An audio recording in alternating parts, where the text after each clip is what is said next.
Hello and welcome to ABC and Lifestyle official channel. मैं हूं doctor Parveen Malik, assistant professor. स्वागत है आपका। आज इस वीडियो में हम बीएससी एग्रीकल्चर ऑनर्स या बीसीए के इन्वायरमेंटल स्टडीज पेपर के यूनिट फर्स्ट के topic environment concept importance and component के बारे में डिस्कस करेंगे।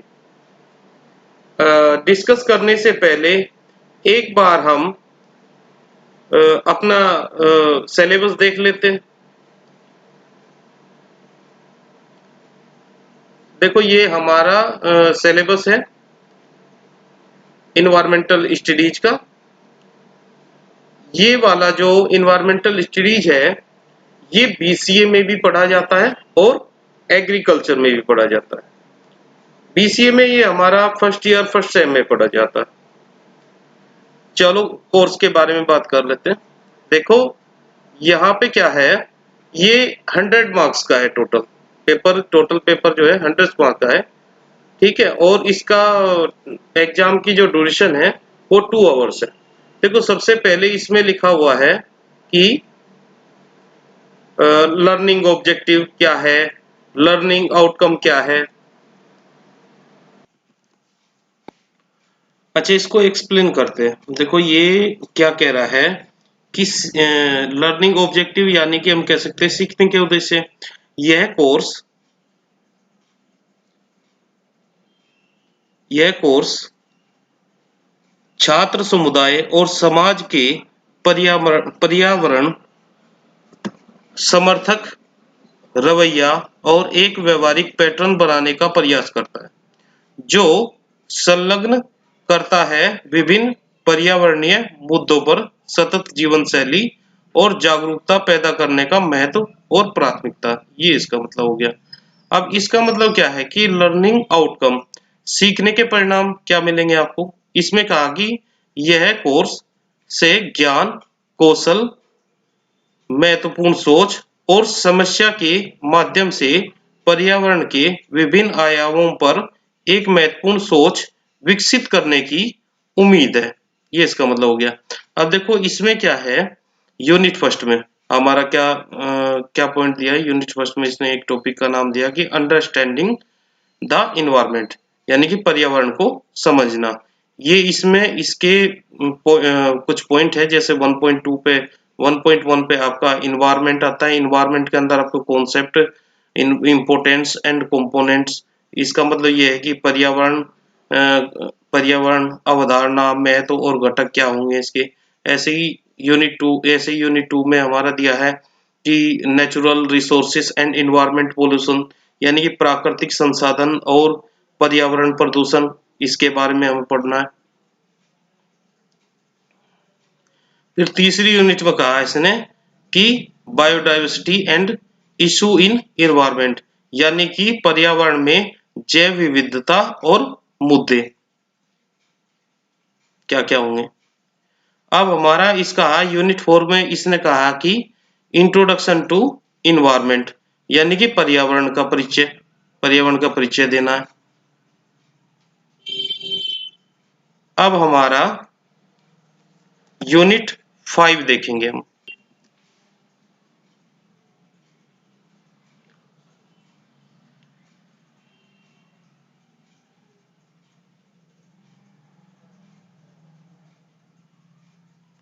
देखो 5वीं यूनिट में लिखा कि ग्लोबल इन्वायरमेंटल इशूज।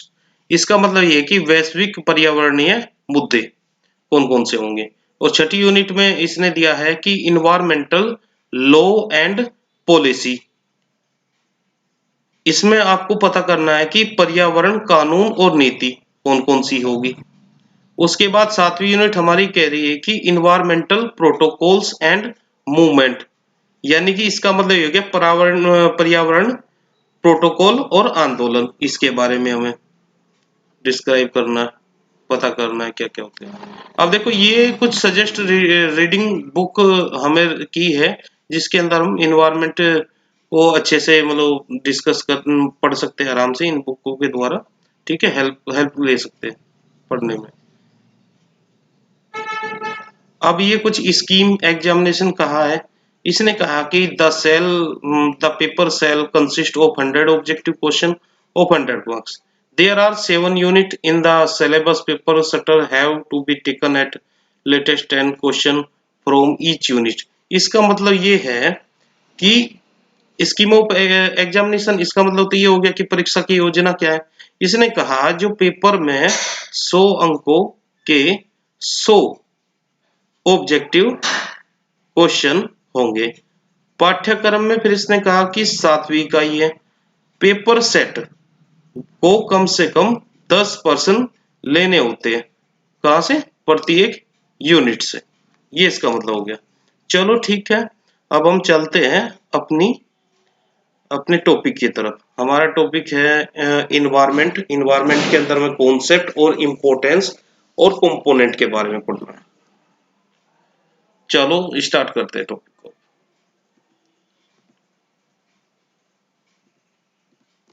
एक बार टॉपिक स्टार्ट करने से पहले हम एक बार एक्सटर्नल पेपर देख लेते हैं इन्वायरमेंटल स्टेज का, कि कैसे आता है एग्जाम में, कैसे कैसे आता है। देखो इस तरीके से आता है इन्वायरमेंटल स्टेज। ये देखो, ये बीएससी के अंदर भी आता है, बीसी के अंदर था, बी बुक के अंदर भी आता है फर्स्ट सेम में। ठीक है, इसमें देखो सबसे पहले आपके ये देखो 3 घंटे का पेपर है और तो मैक्सिमम मार्क्स 100 का होगा ये। अब इसमें देखो कुछ इस तरीके का आता है। देखो सेक्शन ए में हमारे वेरी शॉर्ट है, जो जो 4 नंबर के हैं, यानी कि 4 नंबर के 5 नंबर के क्वेश्चन है। देखो यहाँ पे क्या है, सभी प्रश्नों के उत्तर देने हैं, दीजिए। प्रत्येक प्रश्न 4 अंक का है और आपको जो है 75 शब्द लिखने हैं इसमें, वेरी शॉर्ट। देखो पहला क्वेश्चन इसने पूछा है कि सोयल पोल्यूशन यानी कि मृदा प्रदूषण क्या होता है। दूसरा क्वेश्चन इसने पूछा है कि बायोटिक फैक्टर यानी कि जैविक कारक क्या होते हैं। फिर उसने पूछा कि प्रोसीजर इन इकोसिस्टम क्या होता है, इको तंत्र में उत्पादक। फिर इसने कार्बन साइकिल के बारे में पूछा है। फिर 5वां क्वेश्चन इसका है फूड मैप के बारे में पूछा है। फिर आपका सेक्शन बी स्टार्ट हो जाता है, जिसमें शॉर्ट आंसर क्वेश्चन आपके आएंगे। ठीक है जी, शॉर्ट क्वेश्चन आएंगे आपके। इसमें से आपको किन्हीं 3 प्रश्नों में से 2 प्रश्नों के उत्तर देने हैं और प्रत्येक प्रश्न आपका 10 नंबर का, जिसमें आपको 200 वर्ड लिखने होंगे। देखो इसमें छठा क्वेश्चन हमारा पूछा है कि right an essay on function of ecosystem. अब देखो इसमें इको तंत्र के कार्य पर आपको उल्लेख लिखना है। अब 7वां क्वेश्चन पूछा इसने कि write short note on the following. इन दोनों पे आपको शॉर्ट नोट लिखना है, ग्लोबल वार्मिंग और एंडीमिज्म पे। अब एंडीमिज्म पे आपको शॉर्ट नोट्स लिखना है। फिर आ गया आपका क्वेश्चन नंबर 8। क्वेश्चन नंबर 8 कह रहा है कि define plant succession and describe lithosphere in detail. पादप अनुक्रम की परिभाषा लिखिए तथा चट्टान क्रम का विस्तृत वर्णन कीजिए। अब देखो सेक्शन सी में क्या है। सेक्शन सी में आपको लॉन्ग क्वेश्चन आएंगे, यानी कि विस्तृत उत्तर प्रश्न आएंगे। इसमें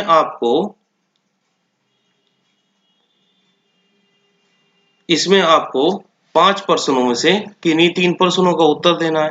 प्रत्येक प्रश्न आपके 20 नंबर के होंगे। ठीक है, अब इसका जो लॉन्ग क्वेश्चन में हमारा क्वेश्चन नंबर 9 है, उसमें क्या कह रखा है कि describe the causes and effect of air pollution, यानी कि वायु प्रदूषण के कारण तथा प्रभावों का उल्लेख कीजिए। ये करना है आपको लॉन्ग में। 10वां क्वेश्चन आपका है कि आपको शॉर्ट नोट लिखने हैं इन 2 पे। पहला आपका वो है कि पहले वाले में है कि भारत जैव विविधता के मेगा केंद्र के रूप में। दूसरे क्वेश्चन आपका है पारिस्थितिक जैव विविधता पे शॉर्ट नोट लिखना है। अब क्वेश्चन नंबर 11 की बात करेंगे। क्वेश्चन नंबर 11 में देखो इसमें बताया कि right in brief about environmental public participate यानी कि पर्यावरण हेतु जन भागीदारी के बारे में संक्षिप्त लिखिए। 12वां क्वेश्चन आपका है right in brief on environment and human health, पर्यावरण तथा मानव स्वास्थ्य पर संक्षिप्त टिप्पणी आपको लिखनी है। और आपका सबसे लास्ट का क्वेश्चन इसने जो पूछा है वो आपको डिस्क्राइब करने हैं different types of ecological pyramids. देखो विभिन्न प्रकार के परितंत्रीय पिरामिडों का आपको उसका वर्णन करना है। ये आपका पेपर कुछ इस तरीके का आता है एक्सटर्नल में, ठीक है जी। अब हम इन्वायरमेंटल स्टडीज में यूनिट फर्स्ट के पहले टॉपिक को आज हम यहाँ पे उसको पहले वाले टॉपिक को डिस्क्राइब करेंगे। देखो पहले वाले टॉपिक में हमने यहाँ पे पहले वाला टॉपिक लिख दिया कि इन्वायरमेंट के अंदर कॉन्सेप्ट और इम्पोर्टेंस और कंपोनेंट्स और लास्ट में ये आपका इम्पोर्टेंस के बारे में आपको बताना है। देखो concept of environment, concept of environment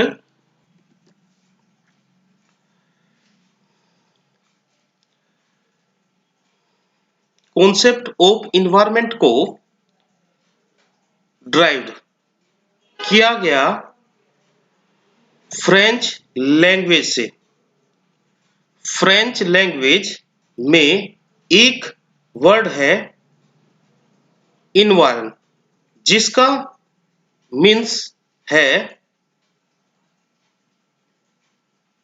surrounding, यानी कि उसको हम बोल सकते हैं एनक्रिकल,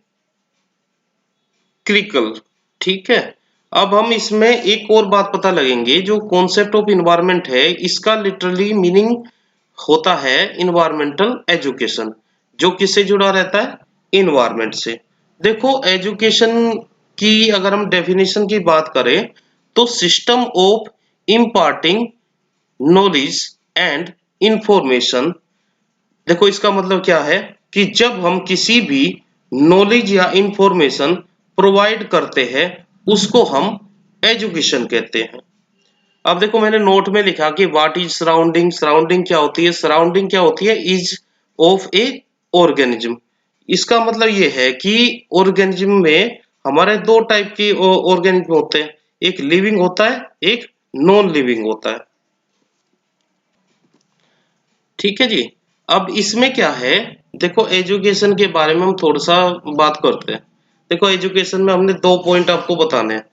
देखो अगर ये स्कूल या कॉलेज में दी जाती है तो वो एक फॉर्मल सिस्टम के द्वारा देते हैं, उसको हम फॉर्मल एजुकेशन कहते हैं। और दूसरी बात क्या है एजुकेशन में कि और अगर सपोज मान लो कोई फादर या फ्रेंड जो आपको घर बैठकर ये नॉर्मल चीज बता रहा है वो आपकी नॉलेज में ऐड ऑन हो रही है, तो वो आपकी इनफॉर्मल एजुकेशन होती है।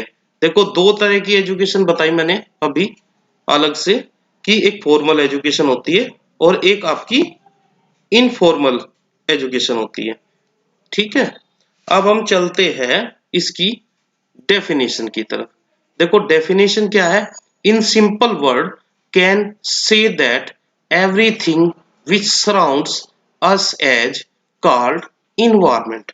देखो इसका मतलब ये है कि जो कुछ भी हमारे चारों तरफ है जिसने हमको घेरे घेरे कर यानी कि जिसने हमको घेर कर रखा हुआ है वो हमारा इन्वायरमेंट है, ये हो गया इसका मतलब। देखो ये एक मैन मैंने बनाया हुआ है, देखो इसको जो है चारों तरफ से घेर रखा है किस किसने, एनिमल्स ने, टेबल्स होगी, आपकी कार्स होगी, कैट होगी, स्नेक होगी, ट्री होगी, प्लांट होगी। तो ये क्या है, एक तरह से हमारा एक फ्लो चार्ट हमने बनाया है, ठीक है, इन्वायरमेंट को समझने के लिए। देखो दूसरी एक डेफिनेशन मैंने दी है इन्वायरमेंट की। देखो जो भी आपको सिंपल लगे वो आप याद कर सकते हो आराम से। देखो environment can be defined as the surrounding of an organism which directly और या indirectly influence the growth and develop of that organism. देखो इसका मतलब क्या है कि इन्वायरमेंट क्या है,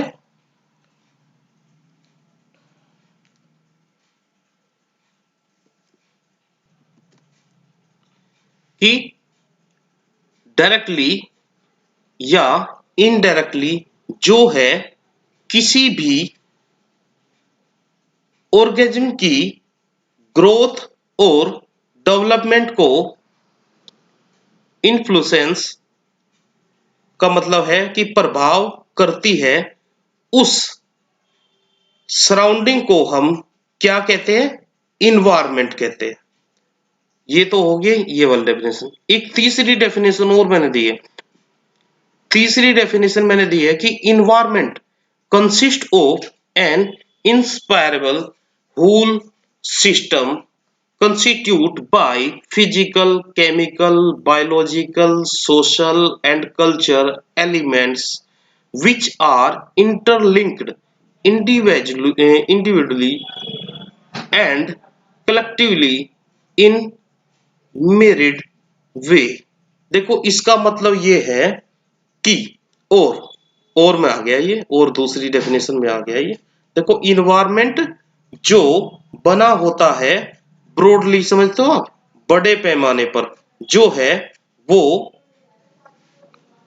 फिजिकल, केमिकल, बायोलॉजिकल, सोशल और कल्चर एलिमेंट्स, ये सब वे चीजें हैं जो इंटरलिंक्ड होती है आपस में।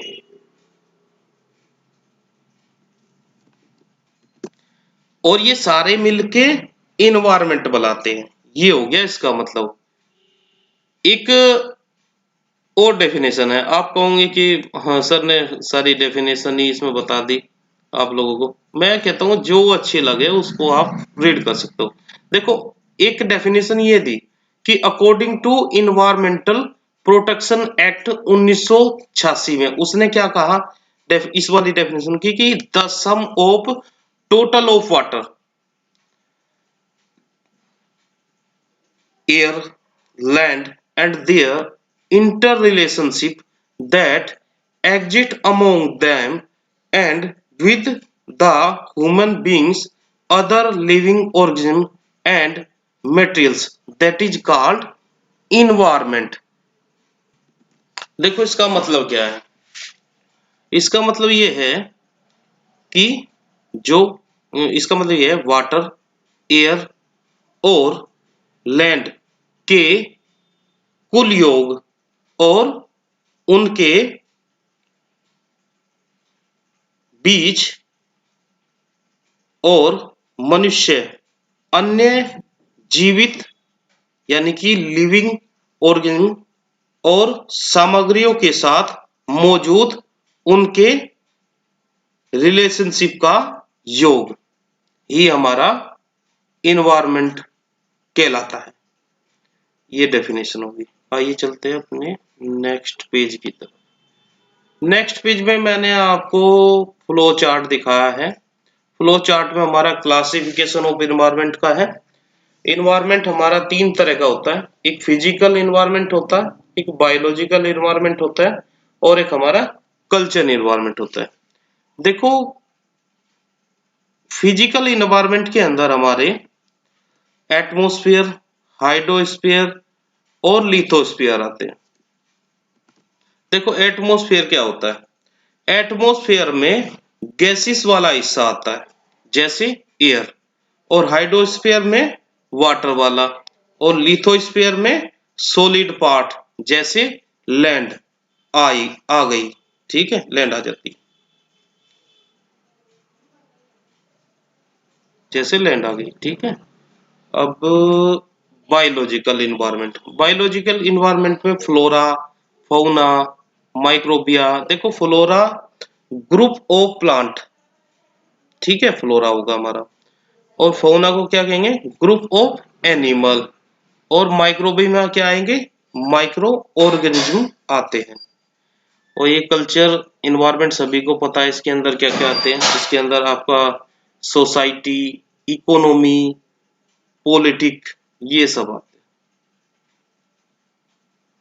हैं। नेक्स्ट पॉइंट में मैंने क्या लिखा है? नेक्स्ट पॉइंट में मैंने लिखा है कि नोट में the science of environmental studies.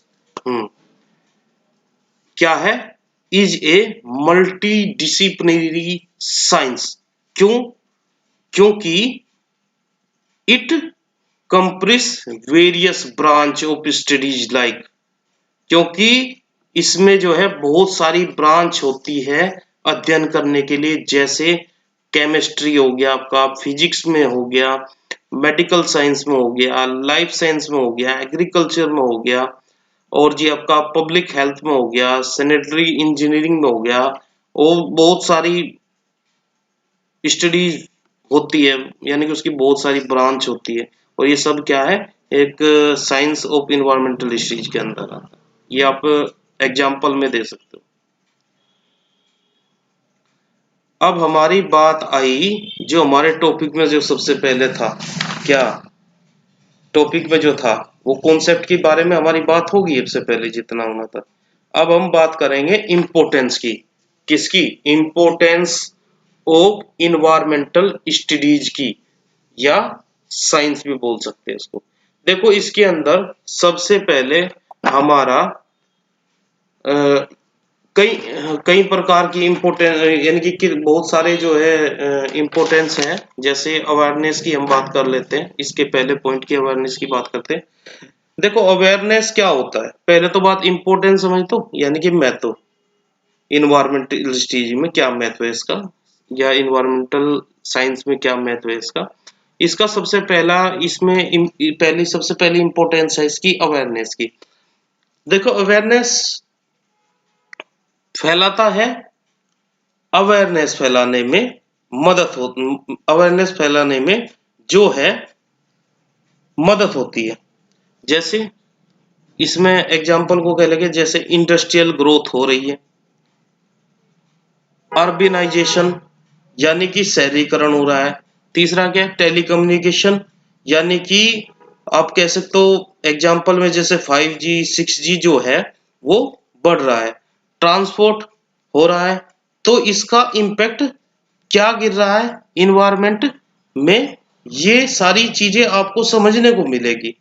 और इसको हम कैसे रोक सकते हैं, ये सारी चीजें समझने को मिलेगी कि ये सारी चीजें हम किस प्रकार से अल्टरनेट ढूंढ सकते हैं, या क्या क्या चीजें कर सकते हैं कि इन्वायरमेंट में कम से कम इम्पैक्ट गिरे, और उसको उसकी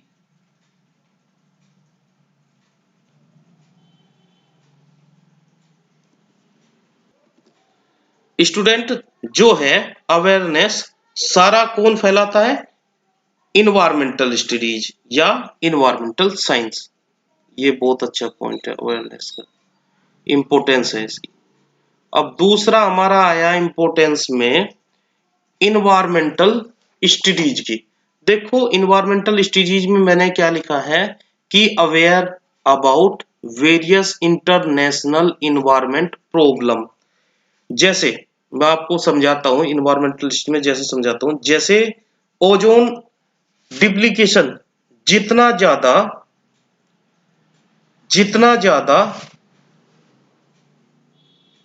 डिप्लीट समझते हो, खत्म करना होगा, उतना ज्यादा ह्यूमन पर अल्ट्रावायलेट रे जाएगी, आपको अलग अलग प्रकार की स्किन की बीमारी हो सकती है। ये सब आपका इन्वायरमेंटल स्टेज में आ जाता है। ठीक है, अब तीसरी बात करेंगे ऑप्शनल वैल्यू ऑफ नेचर। इसमें मैंने कहा है कि इसको डिस्क्राइब किया कि nature provide us with various option on how we utilize its good and services. दूसरा पॉइंट का है सुटेबल डेवलपमेंट। देखो इसके बारे में पता करते हैं कि वेरियस ऑप्शन फूड या ऑक्सीजन या लाइट एनर्जी प्रोवाइड करता है।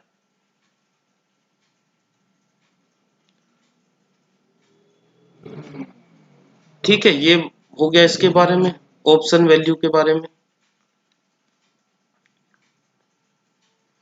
अब हम बात करते हैं चौथे पॉइंट की, यानी कि नेचुरल रिसोर्सेस।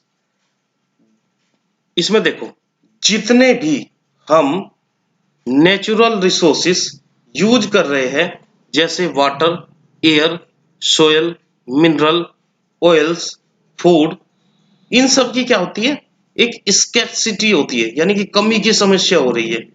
और ये कमी की समस्या हो रही है, तो इसको दूर करने के लिए क्या करेंगे, यानी कि ये सारी समस्या को दूर करने के लिए इम्प्लीमेंट इम्प्लीमेंट समझ तो, कि हमें अमल करना पड़ेगा कि जो इन्वायरमेंटल स्टडी कम कर, जिसको क्या करेगा कि हमारा जो इन्वायरमेंटल स्टडीज है वो उसको क्या कर सकती है, कम कर सकती है। देखो नोट, जैसे नोट में मैं आपको एक बात समझ सकता हूँ, जो चीज हम यूज कर रहे हैं वो क्या है, वो रिसोर्स है। आप लोग समझ सकते हो, ये इसका भी बहुत बढ़िया इंपॉर्टेंस है इन्वायरमेंटल स्टडीज के अंदर। अब ये पांचवा पॉइंट हमारा है प्रोडक्टिविटी वैल्यू। देखो प्रोडक्टिविटी वैल्यू में ना दो पॉइंट दिए, इंडस्ट्रियल प्रोडक्ट और न्यू मेडिसिन। देखा होगा आपने कि जो हमारा इंडस्ट्रियल प्रोडक्ट बनते हैं उसमें इन्वायरमेंट का जो प्लांट या एनिमल का क्या होता है, यूज होता है। और दूसरे में क्या कहा कि जो नई नई मेडिसिन खोजी जाती है वो इन्वायरमेंट की वजह से खोजी जाती है। ये बात है क्या, नहीं है, ये आप समझो। देखो छठा पॉइंट क्या है, एस्थेटिक या रिएक्शन वैल्यू ऑफ नेचर। देखो इसमें हमें जब, देखो सपोज इसमें मैंने एक पॉइंट दिया इको टूरिज्म और जूस। देखो इसका ये दोनों एग्जाम्पल है इसके। अब इसमें मैं आपको कैसे समझाऊं, इसमें मैं आपको जैसे समझा रहा हूं कि इस तरीके से, जैसे मान लो आप जो है क्या हुआ कि हिल स्टेशन या रिवर पर जाते हैं तो वहां पर हम इको टूरिज्म यानी कि मौज मस्ती के लिए जाते हैं। वहां पर हमें, वहां पर जो हमें आनंद मिलता है वो दूसरी जगह नहीं मिल सकता। तो ये भी एक रिएक्शन वैल्यू है, ये एक इन्वायरमेंट का हमें क्या मिलता है, बेनिफिट मिलता है या फायदा मिलता है। ये इसके बारे में हो गया। जू में भी तो इसीलिए जाते हैं हम कि हमें आनंद मिले, ठीक है, तो ये भी अच्छा इंपॉर्टेंस है इन्वायरमेंटलिस्ट। सातवां हमारा पॉइंट है अवेयरनेस अबाउट बायोडाइवर्सिटी। देखो इसको हम कैसे समझते हैं कि जो हमारी बायोडाइवर्सिटी है, जैसे बहुत सारे प्लांट या एनिमल स्पीसीज वो लुप्त होकर ही, लुप्त होने की कगार पर है। तो अगर हमें इन्वायरमेंटल स्टडीज के थ्रू समझ में आता है तो हम बायोडाइवर्सिटी को बचा सकते हैं। इसको हम इस तरीके से समझा सकते हैं। अब देखो आठवां क्या है, सोल्व हेल्थ इशू। देखो इसमें एक एग्जांपल देता हूं, मान लो अगर हमारा इन्वायरमेंट खराब होगा, इन्वायरमेंट खराब होगा जैसे एयर, वाटर, सोयल, तो ज्यादा से ज्यादा डिसीज सेपरेट, डिसीज सेपरेट समझ तो, रोग फैलना, तो रोग फैल जाएगा, ठीक है। तो इस सेपरेट होने के बाद हमें ही क्या करनी पड़ेगी, कोशिश करनी चाहिए जिससे कि हमारा जो हेल्थ इशू है उसको मदद हो, हेल्थ इशू मदद हो। और ये सब इन्वायरमेंटल स्टडीज के जरिए हो सकता है। अब नोवा क्या है हमारा, इंक्रीज पॉपुलेशन। देखा होगा आज के टाइम पे कि पॉपुलेशन बहुत बढ़ रहा है। देखो जितना, देखो इसका एक मैं समझा सकता हूँ आपको कुछ इस तरीके से कि इसमें हम लोग कह सकते हैं कि देखो जितना ज्यादा पॉपुलेशन बढ़ेगा उतनी ज्यादा जंगल को तोड़ना पड़ेगा, नई नई बस्ती क्रिएट करनी पड़ेगी। तो बहुत सारी दिक्कतें होती है, ज्यादा से ज्यादा लोड बढ़ेगा। इसको कंट्रोल करने के लिए इन्वायरमेंटल स्टडी काम आएगी। आपकी बात समझ में आई। अब 10वां पॉइंट क्या है, फाइंड अल्टरेशन सॉल्यूशन। मैं एग्जांपल इसलिए दे रहा हूं इसके बीच बीच में ताकि आपको ये थोड़ा सा समझ में आ जाए किससे रिलेटेड है। देखो फाइंड अल्टरनेट सॉल्यूशन। देखो इसमें मैं आपको एग्जांपल दे सकता हूं कि जैसे मान लो सपोज करो पेट्रोल की कार की जगह बैटरी वाली कार को यूज कर सकते हैं। ये इसका एग्जाम्पल हो गया। दूसरा एग्जाम्पल है कि जो हमारी नेचुरल ऑर्गेनिक फर्टिलाइजर का हम यूज कर सकते हैं, जिससे क्या होगा, सोयल पोल्यूशन कम होगा। ये दो एग्जाम्पल है आपके फाइंड अल्टरनेशन सॉल्यूशन के बीच में। अच्छा, अगला पॉइंट हमारा देखो, हमने जो है अभी तक कॉन्सेप्ट के बारे में बात कर ली, इंपोर्टेंस के बारे में बात कर ली। अब हम बात करेंगे कंपोनेंट ऑफ इन्वायरमेंट की। देखो, कंपोनेंट इन्वायरमेंट हमारा दो टाइप का होता है, एक होता है एबायोटिक और एक होता है बायोटिक। देखो, बायोटिक के अंदर हमारे तीन तीन तीन कंपोनेंट आते हैं, जैसे एयर हो गया, वाटर हो गया, लैंड हो गया। इनको हम नॉन लिविंग भी बोल सकते हैं। और देखो, यहाँ पे बायोटिक के अंदर हमारा लिविंग ऑर्गेनिज्म आ गया। लिविंग ऑर्गेनिज्म में कुछ हमारे एग्जांपल हो सकते हैं, कौन कौन से, प्लांट हो सकता है, एनिमल्स हो सकता है, ह्यूमन बींग होता है। ये लिविंग ऑर्गेनिज्म के अंदर आता है। और नॉन लिविंग ऑर्गेनिज्म के अंदर आता है हमारा एयर, वाटर और लैंड। देखो, फिर क्या कहा कि जनरली जो हमारा इन्वायरमेंट है वो चार कंपोनेंट से बना हुआ है, जिनको हमने नीचे लिखा हुआ है।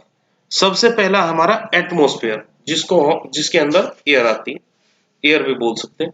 हाइड्रोस्फीयर यानी कि वाटर, लिथोस्फीयर यानी कि लैंड, और जी बायोस्फीयर यानी कि लाइफ। देखो, ये तीनों एबायोटिक में आएंगे और ये वाला बायोटिक में आएगा। अब हम इनको डिस्क्राइब करते हैं। अब डिस्क्राइब करने के लिए सबसे पहले हमने एटमॉस्फेयर लिया। सबसे पहला पॉइंट है हमारा एटमॉस्फेयर का, यानी कि एयर।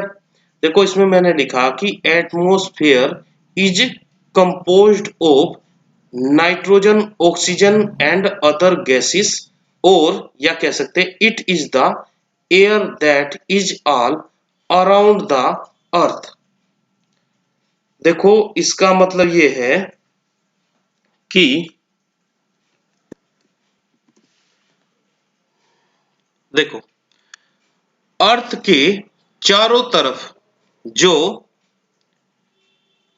एयर है, जो गैस है, उसको हम बोलते हैं एटमॉस्फेयर। डेफिनेशन बात समझ में आई? यानी कि अर्थ के चारों तरफ जो एयर है, जो गैस है, उसको हम बोलते हैं एटमॉस्फेयर। देखो, ये मैंने एटमॉस्फेयर का एक फिगर बनाई है। देखो, ये हमारी अर्थ है। इसको मैं कुछ इस तरीके से समझता हूं कि अगर इसको हम अर्थ मान लेते हैं, फिर हम इसके बाहर, देखो इसके बाहर ये जो है ब्लैक कलर की लेयर दिख रही है जो आपको, ये है अर्थ की सरफेस। और आप लोगों को पता ही होगा, हम लोग इसके ऊपर रहते हैं।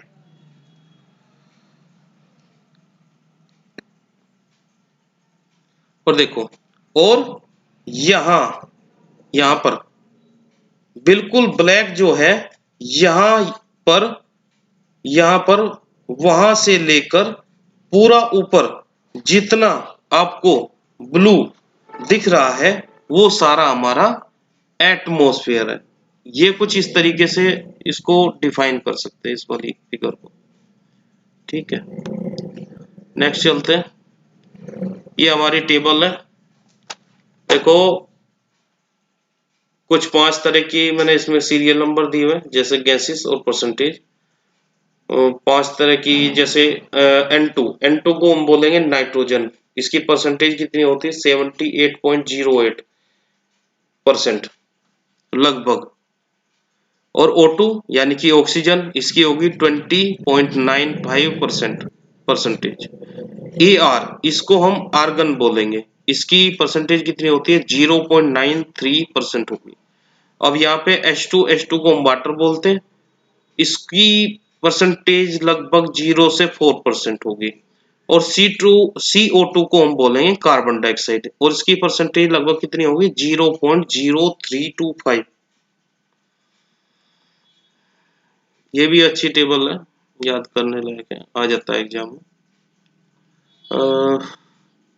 अब हम बात करेंगे लेयर्स ऑफ एटमॉस्फेयर। देखो इसमें मैंने लिखा है कि atmosphere of the earth is subdivided into 5 region on the basis of change in temperature. देखो इसका मतलब ये है कि एटमॉस्फेयर 10,000 किलोमीटर में फैला हुआ है, उसको हमने लेयर में डिवाइड किया हुआ है। मेनली हमने इसको डिवाइड किया 5 रीजन में। किस बेस पर? टेम्परेचर विद हाइट के बेस पर। देखो अब फिर मैंने कहा 5 रीजन कौन कौन से हैं? 5 रीजन आपके ये वाले troposphere, stratosphere, mesosphere, thermosphere, exosphere. ठीक है, देखो मैं कुछ इसमें समझाता हूं। जैसे एक एग्जांपल है कि जैसे जैसे हम हाइट हाइट पर जाते जाते हैं तो क्या होता है कि टेम्परेचर वेरी करता है। टेम्परेचर क्या करा? वेरी करता है, जैसे कम होता है या ज्यादा होता है। या एक एग्जांपल मान लो, एक और मान लो, अगर हम हिल स्टेशन पर जाते हैं, क्योंकि क्यों जाते हैं? क्योंकि उसकी हाइट ज्यादा होती है, और हाइट ज्यादा होती है मतलब टेम्परेचर कम होता है, वहां पर ठंड होती है। ये तो आपको पता ही होगा। हिल स्टेशन पे हिल स्टेशन की हाइट जो है ज्यादा होती है, और हाइट ज्यादा होती है तो मतलब क्या होगा? उसका टेम्परेचर कम होता है, वहां पे क्या होती है? इसीलिए ठंड होती है। ठीक है, अब ये एक मैंने इसकी एक और फिगर बनाई है। देखो कुछ इस तरीके से आप लोग भी एग्जाम में बना सकते हो आराम से। इसको इस तरीके से बना दूंगी फिगर को, कोई दिक्कत नहीं है। देखो ये अर्थ है, ये इसके ऊपर ये पहली लेयर, ये सेकंड पे, ये थर्ड पे, ये फोर्थ पे, ये और फिफ्थ पे आपका एक्सोस्फीयर आएगा। देखो इसमें मैं ट्रोपोस्फीयर के बारे में बताता हूँ थोड़ा सा। देखो ट्रोपोस्फीयर सरफेस से लेकर थोड़ा ऊपर थोड़ा ऊपर ट्रोपोस्फीयर आ जाती है, और हम भी इसी ट्रोपोस्फीयर रहते हैं। ये फिगर और डायग्राम है आपका ट्रोपोस्फीयर का, भी दिखा सकते हैं सबका। चलो आगे चलते हैं। ट्रोपोस्फीयर होता क्या है? ट्रोपोस्फीयर के बारे में पता होना चाहिए। देखो ट्रोपोस्फीयर क्या है? It is the layer of atmosphere closely to the earth about 80% of atmospheric mass is contained with it। देखो इसका मतलब क्या है? पहले पॉइंट का मतलब है कि ये जो आपका ट्रोपोस्फियर है, इसको हम फर्स्ट लेयर बोलते हैं। ठीक है, दूसरी बात क्या है कि ट्रोपोस्फियर कौन कौन सी? ट्रोपोस्फियर एटमॉस्फेयर की वो लेयर है जो अर्थ के सबसे पास है। देखो ये तो हो गया मतलब इसका। अब हम इसका मतलब समझते हैं। 80% जो है 80% जो मोस्फेरिक मास है वो इसी से बनता है, और बाकी का 20% बाकी लेयर की वजह से है। ये इसका मतलब हो गया। दूसरा कहा इसने, इसमें पॉइंट कहा कि it is thickness varies from 17.5 kilometre at the equator to about 6.4 kilometre at the poles averaging about 12 kilometre. इसका मतलब यह है कि ट्रोपोस्फियर की थिकनेस कितनी है? 17.5 किलोमीटर है।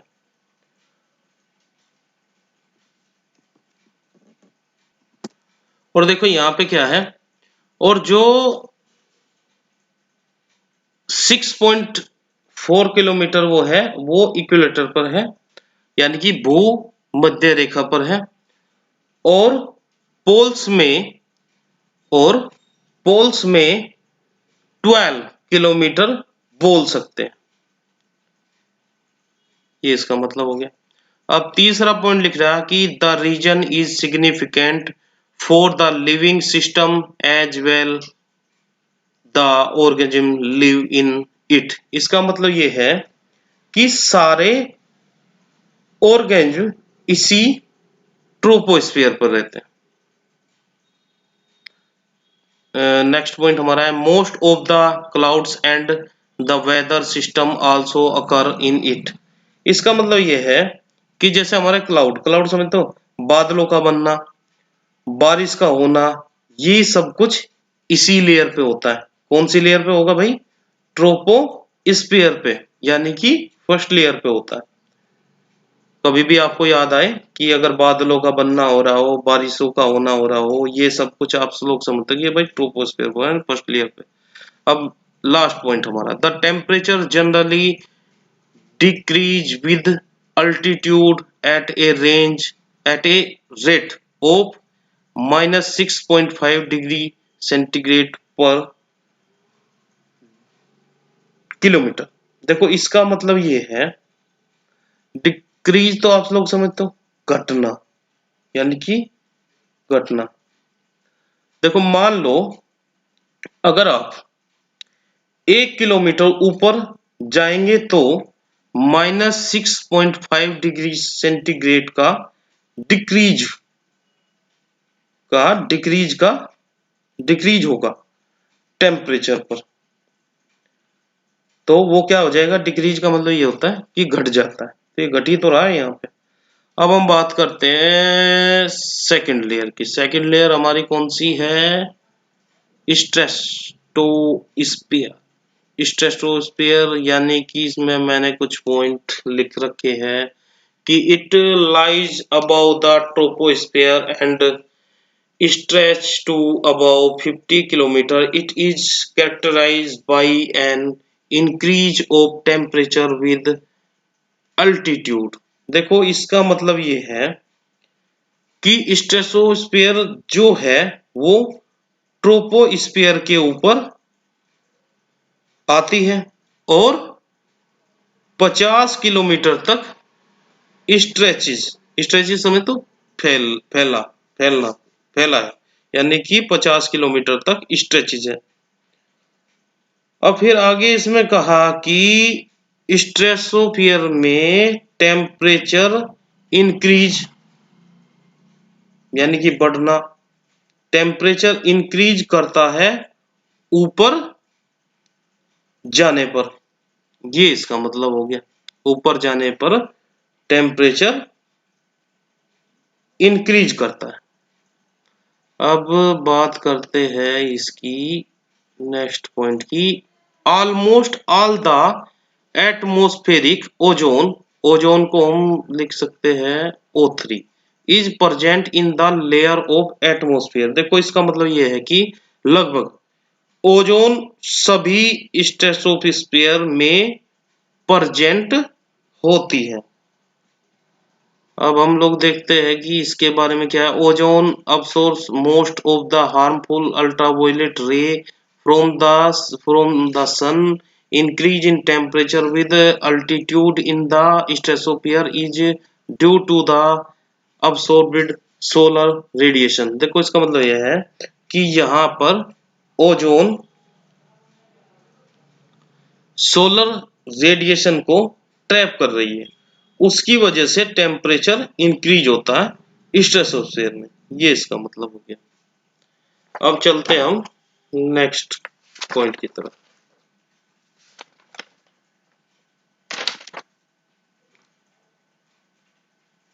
ये टॉपिक थोड़ा बड़ा है काफी।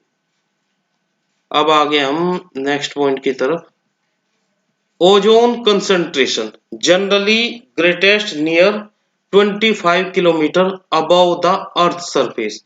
इसका मतलब यह है कि ओजोन अर्थ सरफेस से 25 किलोमीटर तक सबसे ज्यादा ओजोन होती है, यहीं पर ये ओजोन लेयर बनाते हैं। ये इसका मतलब हो गया। अब हम करते हैं इसकी लास्ट पॉइंट की। देखो यहाँ पे लिखा है क्या क्या लिखा हुआ, सॉरी सॉरी सॉरी सॉरी, देखो last point, strato stratosphere is significant for that. इसमें मैंने पॉइंट लिखा है कि flight of jet planes and radio communication, ये इसके एग्जांपल्स है। देखो स्ट्रेटोस्फीयर में फ्लाइट्स ऑफ जेट प्लेन होते हैं और रेडियो कम्युनिकेशन में भी हेल्पफुल होते हैं। इसका मतलब ये है। अब आगे हम थर्ड लेयर पे। थर्ड लेयर है हमारी मीजोस्फीयर। देखो मीजोस्फीयर में मैंने लिखा है first point, it is characterize above the stratosphere with a fall in temperature at the height of about 85 kilometer from the earth surface. It has the lowest temperature about minus 90 degree centigrade. देखो इसका मतलब ये है third layer में कि mesosphere वो layer है जो स्ट्रेटोस्फीयर के ऊपर होती है। यहां पर क्या होता है कि टेम्परेचर डिक्रीज होता है विद हाइट के साथ में। ये इसका मतलब हो गया। फिर यहां पे क्या बताया कि जो मीजोस्फीयर है वो 85 किलोमीटर तक फैली हुई है। फिर क्या कहा कि इस लेयर में सबसे कम टेम्परेचर होता है, किसमें, मीजोस्फीयर में, जो कि क्या है -90 डिग्री सेल्सियस। ये इसके बारे में। लास्ट पॉइंट क्या लिखा, meteors source take place in this layers. ये सबसे इंपॉर्टेंट पॉइंट है भाई मीजोस्फीयर में। क्या है, मेट्रोसोर्स, इसका मतलब है कि टूटते हुए तारे जो दिखते हैं वो सारे के सारे मीजोस्फीयर में होते हैं। देखा होगा कि कभी कि टूटते हुए तारे, कि भाई आसमान में जो है तारे टूट रहे हैं, तो वो किस किस वाली लेयर में होगा, आपका मीजोस्फीयर वाली लेयर में, यानी कि सेकंड लेयर में होता है टूटते हुए तारे। अब हम आगे अपने थर्मोस्फीयर के बारे में। अब थर्मोस्फीयर हमारी क्या है, थर्ड लेयर है। अब थर्मोस्फीयर में मैंने दो पॉइंट लिखे हैं कि it lies above the mesosphere and in this region the temperature again increase with height. It stretches to about 500 kilometre.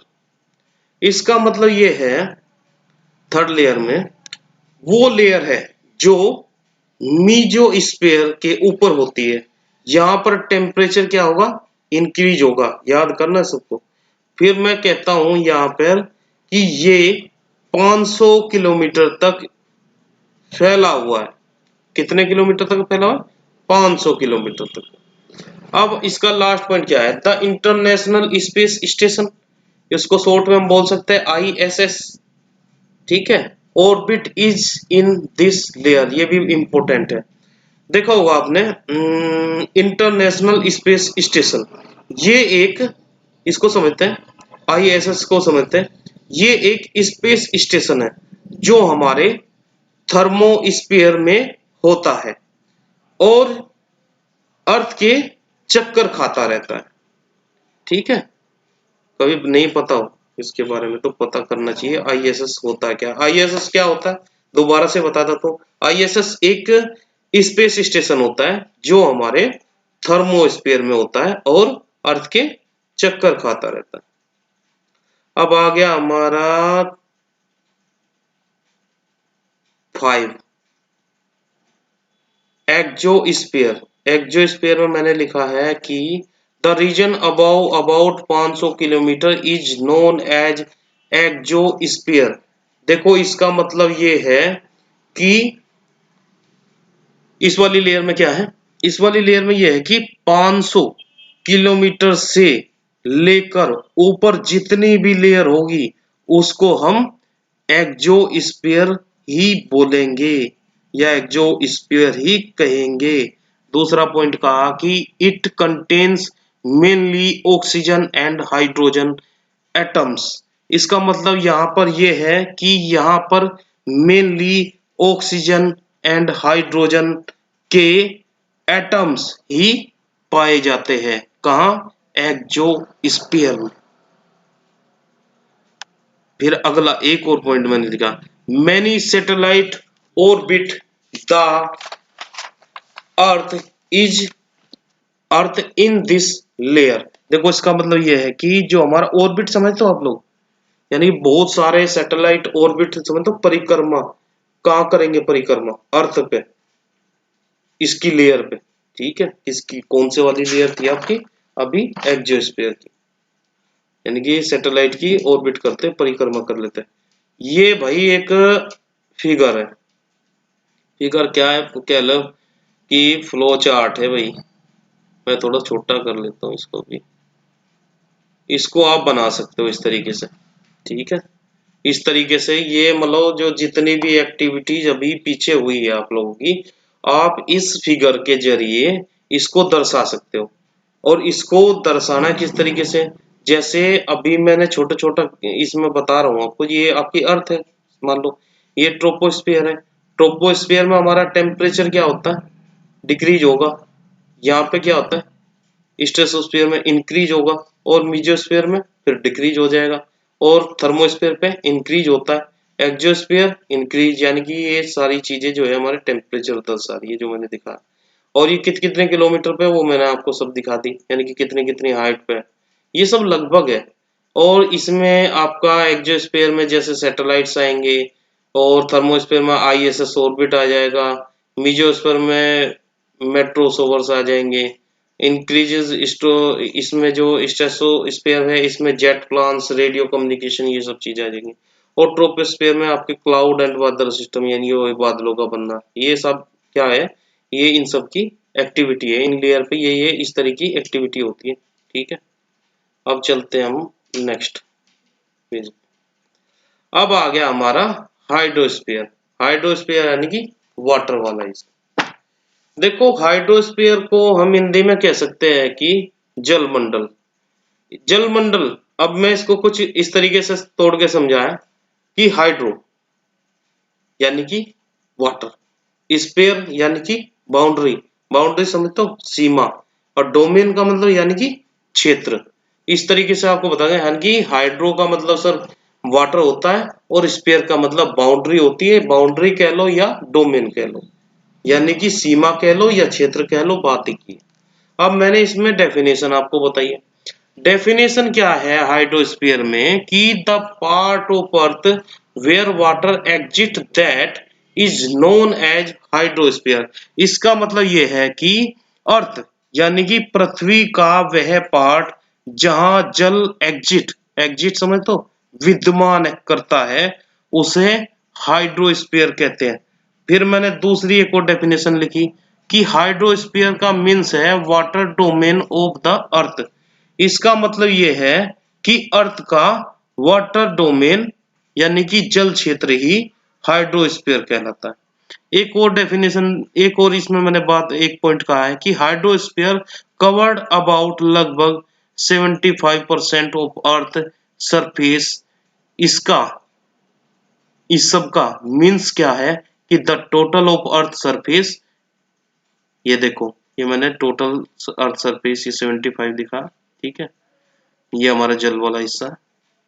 In the that 75% covered by 75% covered by water, यानी कि हमारा वाटर वाला हिस्सा है, इसको हम हाइड्रोस्फीयर बोलेंगे। देखो यहाँ पे मैं कुछ समझाना चाह रहा हूँ आपको कि अर्थ सरफेस का 75% पार्ट कवर्ड करता है। 75% पार्ट कवर्ड करता है, ये इसके बारे में हो गया। देखो इसको हम अबाउट बोलते हैं, इस वाले सिंबल को सभी याद रखें। देखो इसमें मैंने क्या कहा, नेक्स्ट पॉइंट मैंने कहा कि 71% is only covered by the occasions and rest 4% in covered by glacier, pound, river, lake and other water bodies. देखो केवल ग्लेशियर 71% केवल ग्लेशियर द्वारा और शेष आपका महासागर, तालाब, नदी, झीलें और अन्य वाटर निकाय द्वारा, यानी कि अन्य वाटर बॉडीज द्वारा। ये इसका मतलब हो गया। अब नेक्स्ट पॉइंट हमारा है the total water quantity in hydrosphere that is present on the earth if the quantify this so that value is approximately, यानी कि लगभग 1,360 मिलियन किलोमीटर। इसको हम बोल सकते हैं क्यूबिक किलोमीटर। ठीक है, अब इसमें क्या है, देखो टोटल हाइड्रोस्फीयर में वाटर यानी कि जल की मात्रा जो अर्थ पर प्रेजेंट है, यदि यदि उसकी मात्रा अप्रोक्सीमेटली यानी कि निर्धारित करे तो मान लो लगभग कितनी होगी, 1,360 मिलियन क्यूबिक किलोमीटर है, इतनी होगी लगभग। ठीक है, हमारा आ गया नेक्स्ट पॉइंट ये this water can be divide into 2 part again based on the taste. देखो टेस्ट तो समझते हैं सभी, स्वाद के बेस पर दो भागों में बांटा गया। कौन कौन सा, एक तो फ्रेश वाटर है, दूसरा हमारा है साल्टी वाटर। देखो मैंने इसमें ये साल्टी वाटर कितना दिखाया है, 97.2% लगभग, और फ्रेश वाटर कितना दिखाया है, 2.8%। ये कुछ इस तरीके से आप इस फिगर के तरीके से इसको दिखा सकते हो।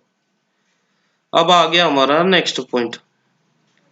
नेक्स्ट पॉइंट हमारा कहता है कि all the water that is present on earth in 3 form, यानी कि इसका मतलब ये है कि पृथ्वी पर वाटर 3 फॉर्म में यानी कि 3 रूप में प्रेजेंट है। पहला आपका ठोस, यानी कि ठोस को तो ठोस ही बोलेंगे, सॉलिड, सॉलिड को ठोस। दूसरा लिक्विड यानी कि तरल, और जी गैसियस स्टेट यानी कि गैसीय अवस्था में जो होते हैं, यानी कि 3 फॉर्म में हो गया हमारा वाटर। अब हमारा नेक्स्ट पॉइंट है we can again classified into 3 parts. यहाँ हम इसको 3 पार्ट्स में डिवाइड करते हैं, may be in the form of, कौन कौन से इसमें 3 में कौन से है, एक तो सरफेस वाटर हो गया, दूसरा आपका होगा ग्लेशियर, ग्लेशियर को हिम नद बोलते हैं, और अंडरग्राउंड वाटर, इसको हम भूजल बोल देंगे हिंदी में। ये इस तरीके से मैंने इसको फिगर में इसको दर्शाया। देखो ग्लेशियर वाला 2.15% है लगभग, और ये हमारा अंडरग्राउंड वाटर है, ये कितना है 0.625 ये वाला। और ये जो यहाँ पे जो आपको दिखाई दे रहा है बड़ा छोटा सा, ये आपका है 0.03%, यानी कि इसको हम कह सकते हैं that is store present in lakes, river, pond ETC, इसमें इस तरीके से। अब आ गए हम तीसरे नंबर पे, लिथोस्फीयर यानी कि लैंड वाला हिस्सा। अब इसके बारे में पढ़ेंगे। देखो लिथोस्फीयर में मैंने कहा है कि the lithosphere is the solid rock that cover the planet. This include crust and upper most part of the mental. देखो लिथोस्फीयर को हम हिंदी में बोलते हैं स्थल मंडल। इसका मतलब क्या है कि जो सॉलिड रॉक है जिसने प्लैनेट को कवर किया हुआ है उसे हम लिथोस्फीयर बोलते हैं। और यहां पे क्या कह रखा कि क्रस्ट समझ तो पपड़ी, और जो मेंटल का जो ऊपर मोस्ट पार्ट उसको मिलाकर बनती है हमारी लिथोस्फीयर। बात समझ में आई? मैंने दोबारा से बता रहा हूं कि क्रस्ट और जो मेंटल का ऊपर अपर मोस्ट पार्ट उसको मिलाकर बनता है हमारा लिथोस्फीयर। ये हो गया। फिर नेक्स्ट पॉइंट में कहा कि all mountain and sea floors are included in lithosphere. इसका मतलब यह है कि बड़ी बड़ी माउंटेन और सी फ्लोर ये सब लिथोस्फीयर में आएगी भाई, याद रखना सब हर कोई। चलो जी अगला चलते हैं, अगला चलते हैं। इसमें है जी देखो lithosphere is divide into tectonic plates which move relatively to each other. देखो लिथोस्फीयर को हमने डिवाइड किया है टेक्टोनिक प्लांट के बीच जो एक दूसरे के रिलेटिव मूव करती है, ये इसका मतलब हो गया। अब नेक्स्ट पॉइंट में क्या कहा कि दो कंपोनेंट हैं लिथोस्फीयर के। कौन कौन से? पहला है आपका ओशियनिक, दूसरा आपका कंटिनेंटल लिथोस्फीयर। देखो ओशियनिक लिथोस्फीयर क्या होता है कि it is associated with oceanic crust and exit in the oceans basis. It is 50 से 100 किलोमीटर थिक। देखो इसका मतलब क्या है, पहले एक बार जान लेते हैं। अब मैंने कहा अभी कि लिथोस्फीयर के दो कंपोनेंट हैं। जैसे कि हमने ऊपर देखा, क्या देखा? सी का फ्लोर और माउंटेन। सो इन दोनों को लेकर हमने डिवाइड किए दो कंपोनेंट। कौन कौन से? फर्स्ट है हमारा ओशियनिक और सेकंड है हमारा कॉन्टेनिक। और फर्स्ट का मैंने आपको बता दिया कि ये जो इसके थिकनेस है वो 50 से 100 किलोमीटर तक का है, और ये एसोसिएट होते किसके साथ मिलेगा? हमारे ओशियनिक क्रस्ट के साथ में, और एग्जिट इन ओशन। अब देखो इसमें क्या है, कंटिन्यूअस लिथोस्फीयर में भी देख लो जो थिकनेस रेंज है वो कितनी है। इसकी थिकनेस रेंज 40 किलोमीटर से 200 किलोमीटर तक का। ये मैंने एक फिगर बनाया भाई इसका, किसका? ये मैंने फिगर बनाया अभी लिथोस्फीयर में। लिथोस्फीयर में ये कुछ इसे दर्शाने के लिए मैंने किया।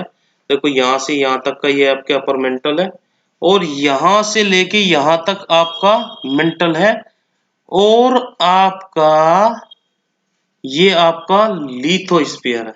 ठीक है, ये यहां से लेके यहां तक आपका क्या है? लिथोस्फीयर है। ये आपका कंटिनेंटल है, ये आपका ओशियनिक क्रस्ट है। ठीक है जी, इस तरीके से आप लोग इसको दर्शा। देखो अब आगे हम फोर्थ पे, बायोस्फीयर यानी कि लाइफ।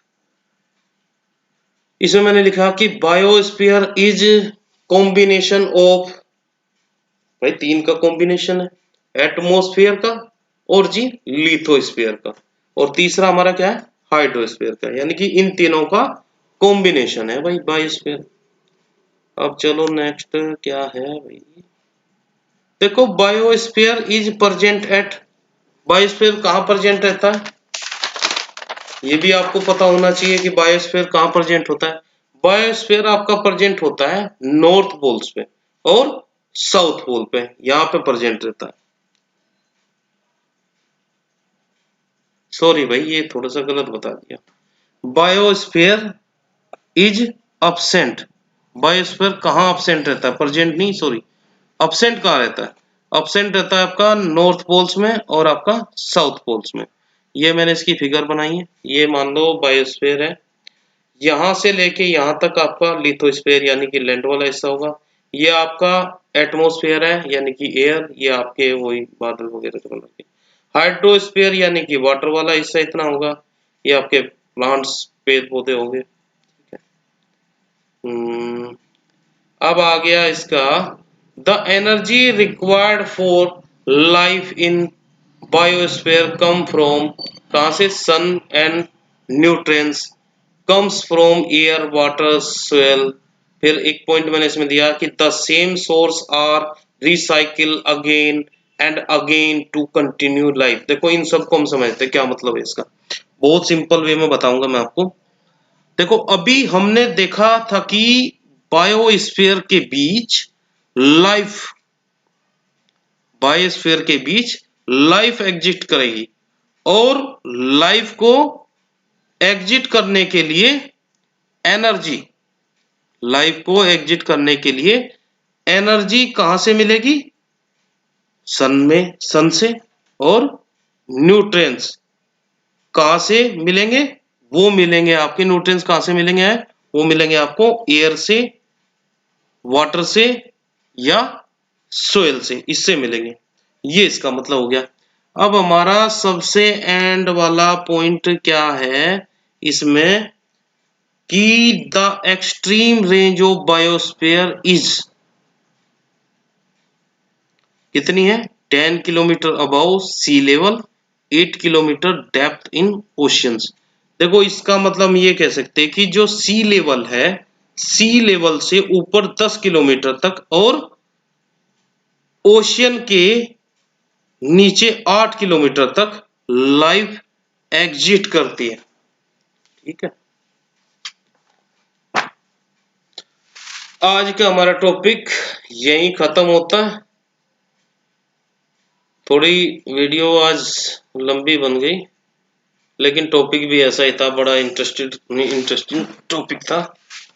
तो अगर आपको आज वाला टॉपिक पसंद आया हो तो एक बार वीडियो को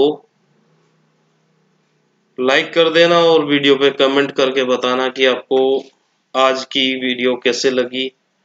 मिलते हैं नेक्स्ट वीडियो में। Okay bye.